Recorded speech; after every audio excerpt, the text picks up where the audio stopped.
Saludos cordiales para todos. Nos encontramos la tarde de hoy, lunes 17 del mes de marzo, en un nuevo encuentro en el Instituto de Estudios Superiores de Investigación y Posgrado para con los alumnos que cursan la carrera de Derecho. Hoy vamos a tratar dos aspectos o dos módulos del Seminario de Actas Policiales y demás aspectos procesales en materia penal. Nos abocaremos a desarrollar en el marco de la cátedra Proyecto de Investigación 3 los módulos 2 y 3, y en un próximo encuentro serán los módulos 4, 5 y 6. En este módulo del día de hoy, agradeciendo aquí la presencia del compañero Anthony Bellorín. Se hizo presente en el aula, fabuloso Anthony, bienvenido.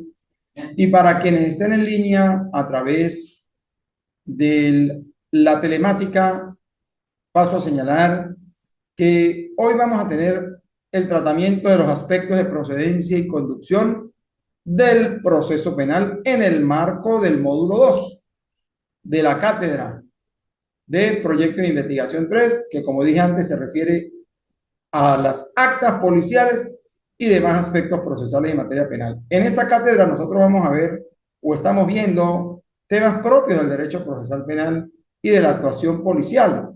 Obviamente que eso nos permite a nosotros hoy, al abordar estos puntos, relacionarlo con aspectos constitucionales, procesales penales, derechos humanos, en fin. Entonces, cuando hablamos de los modos de proceder del inicio del proceso penal, para el inicio del proceso penal, hay unas modalidades iniciales del proceso. Tenemos primero cuando la investigación es iniciada de oficio por el Ministerio Público, cuando el Ministerio Público ha tenido conocimiento de manera directa de la ocurrencia de un hecho punible. Por ejemplo, el Ministerio Público se entera de que han perpetrado un robo en una entidad bancaria. ¿Qué hace el Ministerio Público? De manera oficiosa, conforme al artículo 265 del Código Orgánico Procesal Penal, inicia la investigación. Pero también podría darse cuando el hecho se inicia de manera directa por la policía. Es decir, no el Ministerio Público, sino la policía, el órgano policial, ha tenido conocimiento de la ocurrencia de un delito y en fundamento del artículo 266 del Código Orgánico Procesal Penal, procede el órgano policial de manera inmediata a coordinar las diligencias urgentes y necesarias en el marco de las 12 horas iniciales para poder recabar el mayor número de elementos de convicción para posteriormente ponerlos a disposición de la Fiscalía para que la Fiscalía luego inicie formalmente la fase preparatoria en caso de considerar que esté frente a un hecho de acción pública. Entonces tenemos dos modalidades iniciales. Una cuando el Ministerio Público tiene conocimiento de manera directa de la ocurrencia de un hecho o cuando el órgano policial tiene conocimiento también. Pero también hay la posibilidad de iniciar un proceso a través de la denuncia. Y cuando hablo de la denuncia, nos referimos aquí que las denuncias se formulan ante dos dependencias, o ante el Ministerio Público o ante el órgano de policía de investigación o el órgano de policía estatal o nacional. Entonces, tenemos tres formas. Cuando se inicia de manera directa ante el Ministerio Público, cuando lo inicia directamente la policía, porque ha tenido conocimiento, o cuando la persona acude y mediante denuncia formula la correspondiente, valga la redundancia, denuncia ante el Ministerio Público o ante un órgano de policía. Ahora bien, la investigación penal. ¿Qué debemos entender nosotros por investigación penal? Según el artículo 34 de la Ley Orgánica del Servicio de Policía de Investigación del Cuerpo de Investigaciones Científicas Penales y Criminalísticas y el Servicio Nacional de Medicina y Ciencias Forenses, así se denomina la ley, debe entenderse por investigación penal el conjunto de diligencias orientadas para el descubrimiento y comprobación científica del hecho en aras de la identificación de los determinados autores, autoras o partícipes en la comisión del hecho punible, así como la propia víctima y el aseguramiento de los objetos activos y pasivos que están vinculados a la realización del hecho criminal. Pero ¿a quién le corresponde, en todo caso, dirigir esa investigación penal?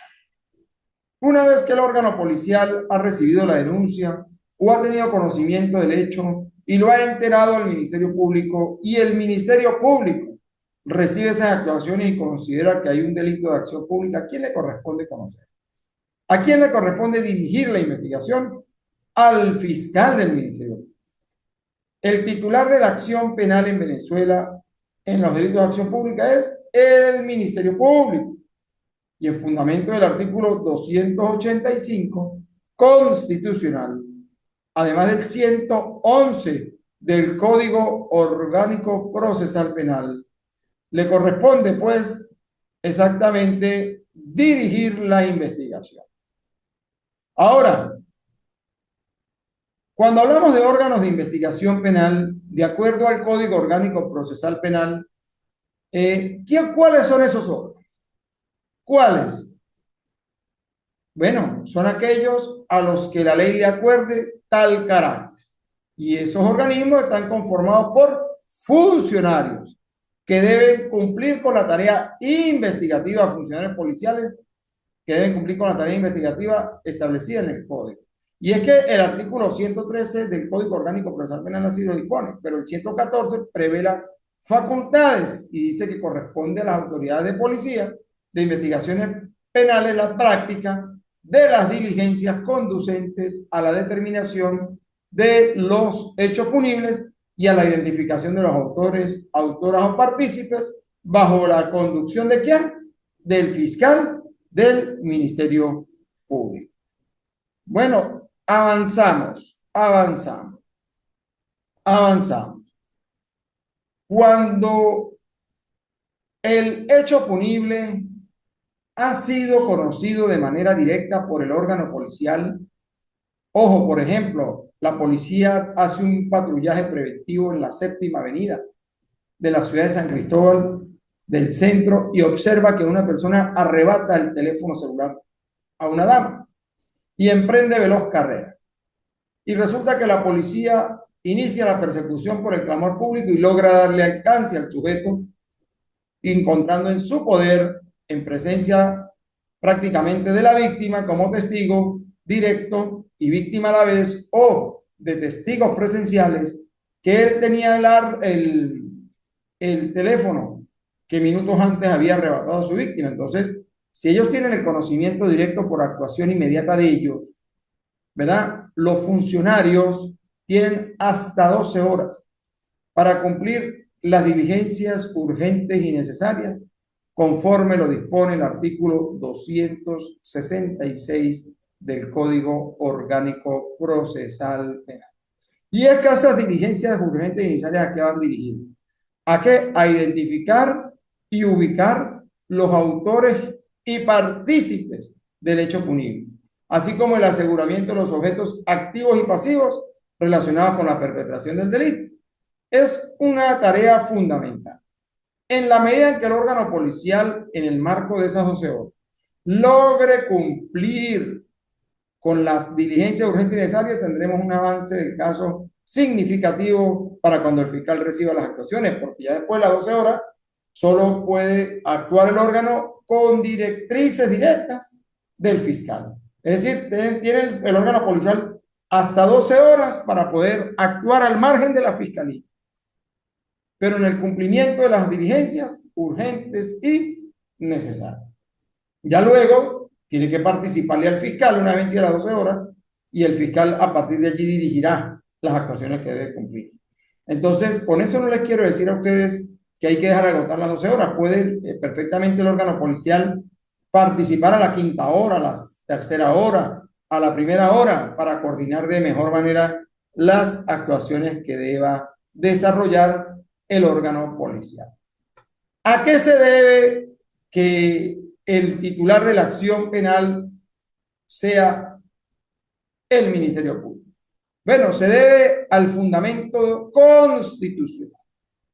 Artículo 285 de la Constitución venezolana y el artículo 24 del Código Orgánico Procesal Penal.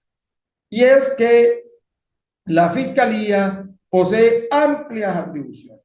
Y esas atribuciones amplias las encontramos en el artículo 111 del Código Orgánico Procesal Penal, donde en su carácter de director de la investigación, una vez que ordena el inicio, pues instruye las directrices al órgano policial para que cumpla con lo que a bien considere el fiscal en el ejercicio pleno de las facultades que le otorga el artículo 111 del Código Orgánico Procesal Penal. Y es que el artículo 24 del Código Orgánico Procesal Penal que dispone que la acción penal deberá ser ejercida de oficio por el Ministerio Público, salvo que solo pueda ejercerse por la víctima o a su requerimiento. Este salvo que solo puede ejercerse por la víctima o a su requerimiento lo señala perfectamente el Código Orgánico Procesal Penal en su artículo 24, porque hay delitos de acción privada donde no interviene el Ministerio Público en el ejercicio de la acción penal, sino que queda por cuenta de la víctima directa, como ocurre en los delitos de difamación, de injuria, de daños materiales, de violación del domicilio simple. Allí, en el ámbito de esos hechos punibles, el titular de la acción penal es la propia víctima y debe actuar con fundamento en el procedimiento especial para el ejercicio de la acción penal en los delitos a instancia de parte agraviada. Y ese procedimiento lo tenemos nosotros en el mismo Código Orgánico Procesal Penal, en los artículos, ya se los voy a leer, en los artículos 300, aquí está, en los artículos 391 al 409 del Código Orgánico Procesal Penal. Bueno, y el fiscal, al tener conocimiento de la comisión de un hecho punible, conforme lo dice el artículo 265 del Código Orgánico Procesal Penal, debe disponer a que se practiquen las diligencias tendientes a investigar y hacer constar la comisión del delito, con las circunstancias que puedan influir en su calificación en aras de determinar la responsabilidad de los autores y partícipes y al aseguramiento de los objetos activos y pasivos relacionados con la perpetración. Tienen que revisar ustedes el artículo 111 del Código Orgánico Procesal Penal. Sin embargo, en ese artículo, como bien se sabe, están las atribuciones del fiscal, pero las dos primeras que yo destaco son la del numeral 1, dirigir la investigación de hechos punibles para establecer la identidad de los autores y partícipes. Autores y partícipes, es decir, cuando hablamos de autores hablamos de cooperadores inmediatos, de determinadores, de autores materiales, y cuando hablamos de partícipes hablamos de cómplices necesarios y no necesarios. Y el numeral segundo, ordenar y supervisar las actuaciones de los órganos de policía a los que le ha facultado diligencias de investigación. Entonces, eso es importante saber. Pero también debemos considerar un tema propio de los derechos humanos: los principios de actuación para la detención. El artículo 119 del Código Orgánico Procesal Penal fija las reglas de actuación policial. Y eso es muy importante porque pone en riesgo la misma responsabilidad del funcionario policial actuante cuando viola los derechos humanos de la persona que logra detener en un procedimiento. Es necesario considerar el uso de la fuerza en caso de necesidad y en proporción a la ejecución de la detención. Es decir, si tenemos a una persona detenida y controlada, no es necesario caerle a golpes, ni darle puntapiés, ni regarle agua, en fin, hay que tener bien claro que si la persona detenida está controlada, hay que evitar el uso de la fuerza. Fíjense que la norma habla de en caso de necesidad y en proporción a la ejecución de la detención. Si hay resistencia, a la detención, bueno, tendrá que hacer el funcionario uso de la fuerza, sin entrar en exageración. Segundo, el funcionario no puede usar armas salvo que haya resistencia que cause riesgo a la vida o integridad física de la persona. Por ejemplo, que se esté persiguiendo a alguien que tenga un revólver o una pistola y esté lanzando disparos a todo lugar. Pone en riesgo la vida de la ciudadanía en esos temas, pues la policía debe saber usar el arma de reglamento con la pericia que exige el hecho de ser funcionario entrenado para esos eventos. Están prohibidos los actos de tortura, los tratos crueles, inhumanos o degradantes. Nosotros en Venezuela tenemos a partir del 2013 la ley especial para la prevención de la tortura, los tratos crueles, inhumanos o degradantes, y es una ley que nace como consecuencia del compromiso asumido por Venezuela en el Concierto de las Naciones con respecto a la Convención Interamericana contra la Tortura. Venezuela legisló por encima de otras naciones y estamos al día con esa legislación. No se deben presentar los detenidos a ningún medio de comunicación social sin el expreso consentimiento de ellos otorgado con su defensor. ¿Qué quiere decir? A veces vemos en notas de prensa que ponen a los detenidos de espalda y los exhiben.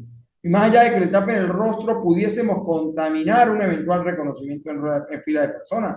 Porque si esa persona, más allá de estar de espalda, tiene un tatuaje en la parte de atrás del brazo o a nivel de la nuca, o por X o Y motivo tiene una prenda de lucir en alguna oreja que permita identificar y contaminar esa identificación, pues pudiese generar un problema. Fíjense que no dice el artículo, el numeral 4 del 119, no presentar a los detenidos a ningún medio de comunicación social sin el expreso consentimiento de ellos, otorgado no solo, sino con su defensor. Artículo 119, numeral 5. El funcionario que tiene una actuación policial debe identificarse como agente de la autoridad y debe identificar la persona contra quienes proceden en detención. El anonimato en la actuación no cabe. Venezuela prohíbe el anonimato en toda conducta y expresión en el artículo 57 constitucional. Debe informársele al detenido acerca de sus derechos, debe comunicarle a los parientes o personas relacionadas con el detenido el establecimiento o el centro de reclusión donde va a ser incorporado o va a ser privado de libertad, llamar a la familia, permitirle una llamada o por lo menos comunicarle el funcionario al familiar, mire, aquí está su hijo detenido, su familiar detenido.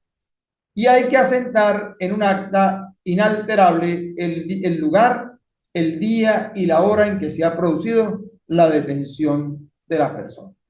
Miren, en Venezuela, en el ámbito del proceso penal, rige la libertad de prueba. Tenemos un sistema de prueba libre en materia penal, pero no podemos confundir la libertad de la prueba con el libertinaje de la prueba. Dice el código en el artículo 180, se podrán probar todos los hechos y circunstancias de interés para la correcta solución del caso y por cualquier medio de prueba. Fíjense, por cualquier medio de prueba. Pero un medio de prueba para poder ser admitido debe de ser pertinente, útil y necesario, debe ser lícita su obtención y debe ser legal su incorporación. Cuando hablamos de pertinencia para ser, cuando hablamos de pertinencia, un medio de prueba para ser admitido debe referirse directa o indirectamente al objeto de la investigación y ser útil para el descubrimiento de la verdad.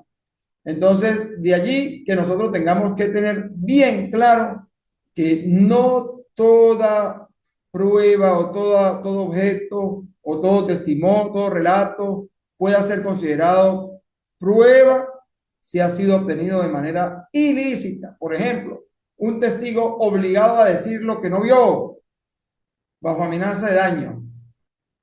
El origen del contenido es ilícito. No puede ser admitido como medio de prueba. Bueno, el Ministerio Público también establece la posibilidad de cumplir ciertos determinados actos de investigación de manera directa sin la cooperación policial y así lo dispone el artículo 291 del Código Orgánico Procesal. el Ministerio Público puede exigir informaciones de cualquier particular o funcionario público, emplazándolos conforme a las circunstancias del caso y practicar por sí o a través de funcionarios policiales. Es decir, por sí, él directamente, cualquier clase de diligencia. Y los funcionarios policiales a los que le han ordenado cumplir con ciertas determinadas diligencias de investigación están obligados a satisfacer los requerimientos del Ministerio Público.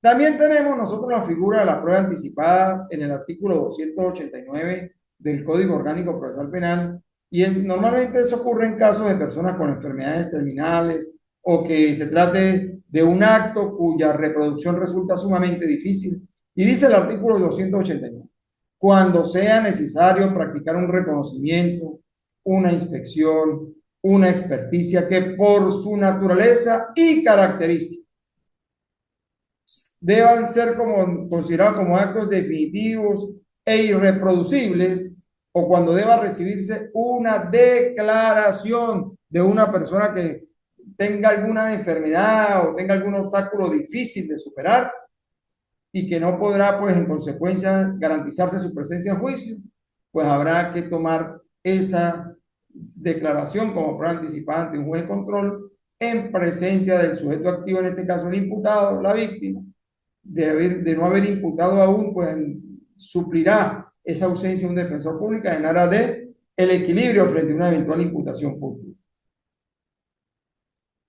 Entonces, fíjese, el artículo 181, por otra parte del Código Orgánico Procesal Penal, dispone la licitud de las pruebas, lo que hablábamos hace rato, y es que los elementos de convicción tendrán valor si han sido obtenidos por un medio lícito e incorporados al proceso conforme el Código Orgánico Procesal Penal. No puede utilizarse información obtenida mediante tortura, engaño, coacción, amenaza, indebida intromisión en las comunicaciones o en la intimidad del domicilio, en la correspondencia de las personas, archivos privados, ni la obtenida por otro medio que menoscabe la voluntad o viole los derechos fundamentales de las personas. Por ejemplo, el allanamiento requiere orden judicial. Un allanamiento sin orden judicial y sin testigos, pues es un acto nulo de nulidad absoluta. Tampoco puede apreciarse información directa o indirecta que provenga de un medio o un procedimiento ilícito. Si tenemos un testigo de un allanamiento y el testigo realmente vio que no encontraron nada y lo obligan en una mesa a decir que sí vio cuando la encontraron en la gaveta, en fin, eso es un acto nulo de nulidad absoluta. Bueno, aquí estamos por ahora con el punto alusivo a la unidad número 2.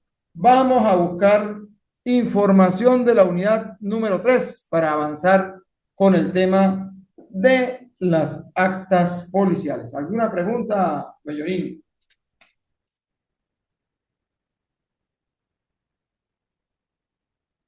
Continuamos con la unidad número 3 que tiene que ver, ese material está en el aula para que sepa, en cada módulo. Ya tienen el material, revísenlo. Si no lo tienen, me avisan, por favor, pero recuerdo que está allí. Bueno, tenemos aquí el módulo 3 y tiene que ver con los procedimientos policiales en materia penal. Lo que es el acta de aprehensión en flagrancia o por orden judicial cuando se decreta una captura, el acta de inspección de lugares conforme al artículo 186 del Código Orgánico Procesal Penal, el acta de registro nocturno que tiene que ver exactamente con el artículo 190 del COP, en la inspección de personas 191 del COP, inspección de vehículos 193 del COP y el allanamiento artículo 196 del Código Orgánico Procesal Penal. Fíjense, cuando ocurre un hecho, normalmente en el procedimiento inicial que se produce, en el que desarrollan su actividad inicial los órganos policiales, cuando llegan al sitio del suceso, entiéndase un homicidio, un hurto, un robo, allí practican una inspección técnica. Esa inspección técnica la cumplen conforme al artículo 186 del Código Orgánico Procesal Penal.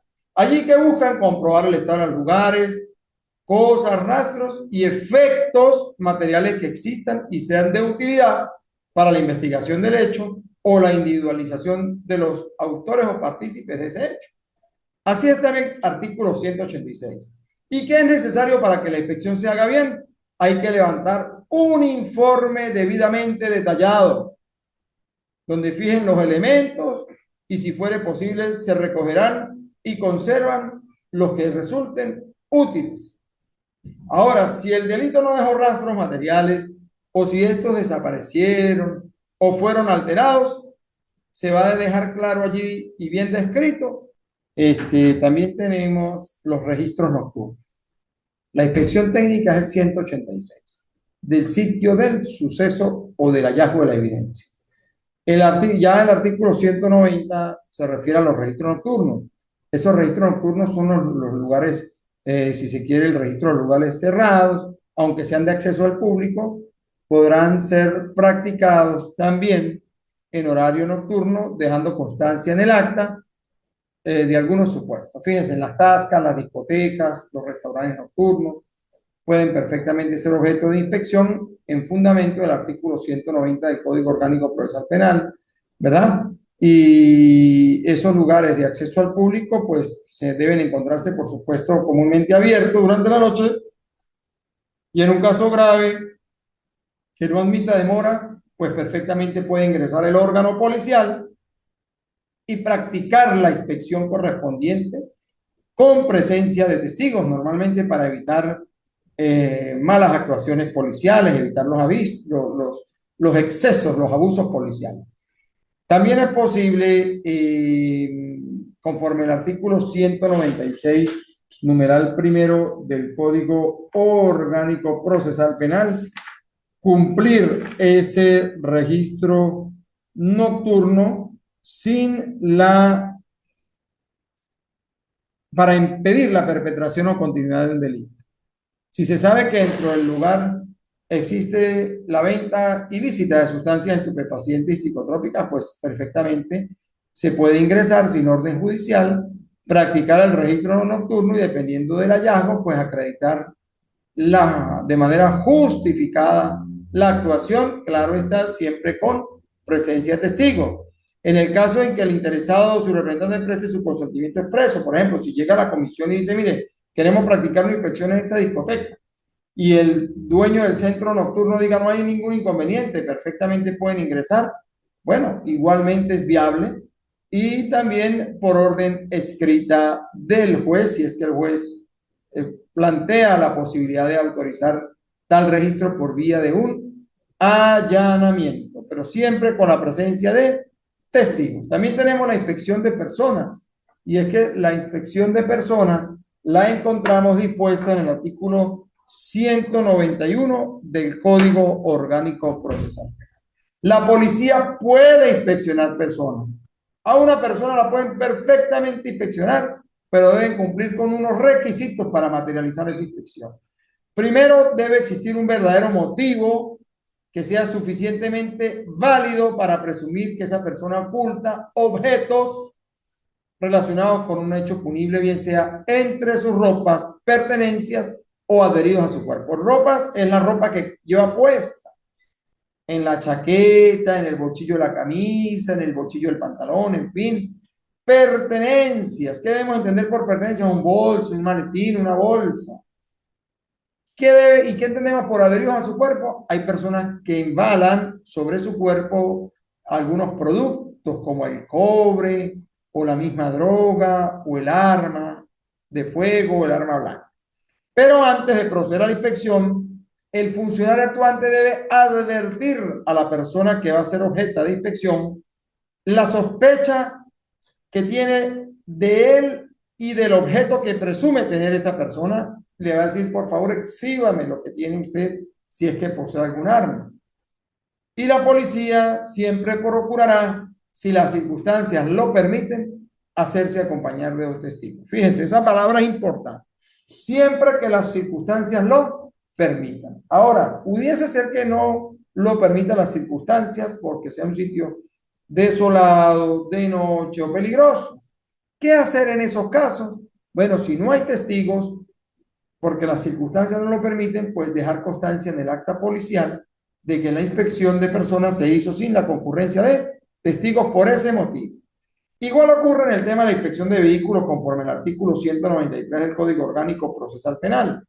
La policía, al realizar la inspección de un vehículo, siempre que haya motivos suficientes para ejecutar tal inspección, entonces la inspección de vehículos aplica la misma fórmula que la inspección de personas.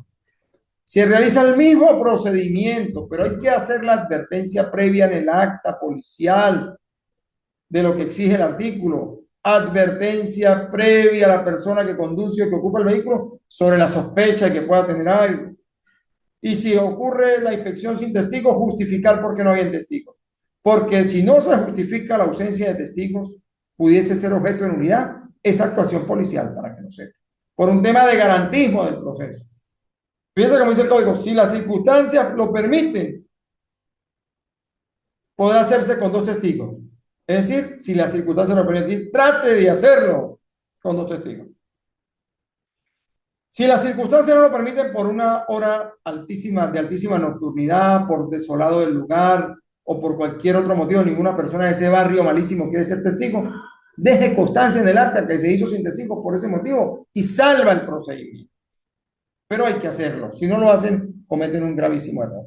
Y luego entramos al artículo del allanamiento, que es el artículo 196 del Código Orgánico Procesal Penal, y es que se requerirá orden de allanamiento emitida por un juez de control para cumplir el registro, bien sea en una morada, en un establecimiento comercial, en dependencias cerradas, llámese oficinas o en fin, y cualquier recinto habitado que pueda considerarse vivienda, apartamento, rancho y vivienda de interés social, lo que sea. Entonces, ¿qué pasa aquí? El registro o el allanamiento debe cumplirse siempre con dos testigos hábiles en lo posible, vecinos al lugar, no vinculados a la policía. Yo soy enemigo de que los testigos sean vecinos del lugar, porque a veces hay núcleos de familiaridad directa o indirecta y queda algo así como comprometido el vecino con el propio vecino frente a un hecho que pueda descubrirse en un acto de allanamiento. Yo preferiría siempre que los testigos sean de afuera para que no sean objeto de presión alguna.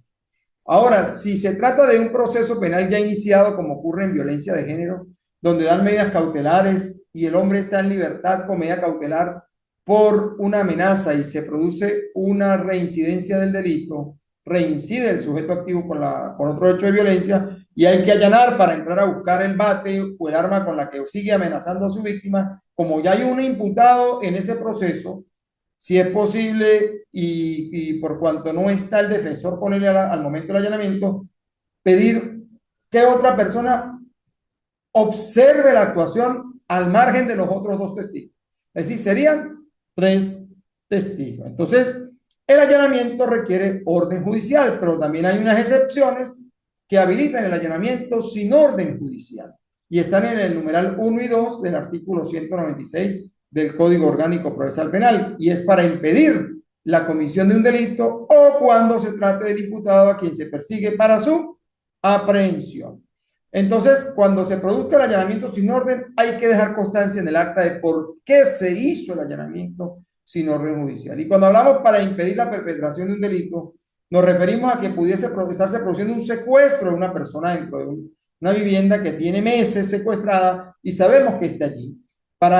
Como el secuestro es un delito permanente, entonces, bueno, no vamos a poner en riesgo la fuga de información a través de los trámites judiciales, sino de inmediato se actúa al margen de la solicitud de allanamiento conforme a esa excepción para impedir la perpetración de un delito y poder ser eficaces en el resultado.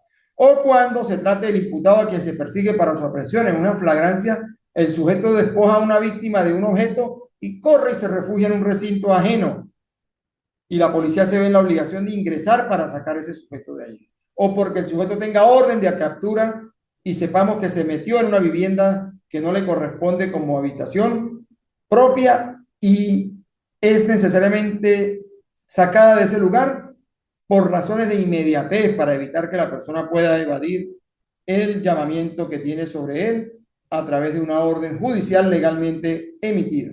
Entonces, esas son las formas de los actos de investigación que se pueden producir en cualquier procedimiento, ¿verdad? ¿Hablamos de qué? Hablamos de la inspección técnica del 186, del registro nocturno del 190, hablamos también de la inspección de personas del 191, de la inspección de vehículos del artículo 193 y hablamos también del allanamiento del 196. Pero ¿por qué es importante la implementación de testigos en los procedimientos policiales? Es importante porque a través de la presencia de personas que observen la actuación policial, estaremos otorgándole un efecto de idoneidad y transparencia en la realización de cada actuación de esa naturaleza. Entonces, de allí que siempre nosotros exijamos a los testigos. Eso fortalece la actuación la actuación policial frente a planteamientos de la defensa, garantiza transparencia y credibilidad ante el órgano jurisdiccional, entiendas el tribunal, y armoniza con el criterio reiterado de la Sala de Casación Penal del Tribunal Supremo de Justicia referido a la implementación de los testigos en los procedimientos policiales.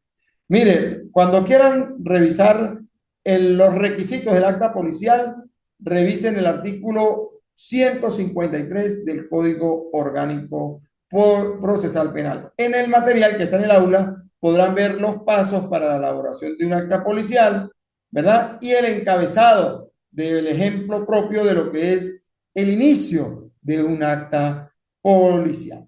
Bueno, por el día de hoy, para poder cerrar, debo recalcar que también debemos considerar muy necesaria la fijación en las actas policiales de aprehensión en estricto estado de flagrancia de los derechos del imputado. Siempre es importante que vayan allí, artículo 49 constitucional y 127 del Código Orgánico Procesal Penal. Por la tarde de hoy, damos por concluido este encuentro, no sin antes agradecer la presencia de ustedes y quedamos atentos para el próximo y último encuentro donde trataremos 3 módulos. Ya esta asignación se fijará a partir del día de mañana, la asignación de este módulo, para poder hacer una actividad y así poder sumar puntos para la calificación final de la materia Proyecto de Investigación 3. Muchas gracias por su presencia a través del aula virtual y al amigo Bellorín por estar presente aquí de manera presencial. Feliz tarde para todos.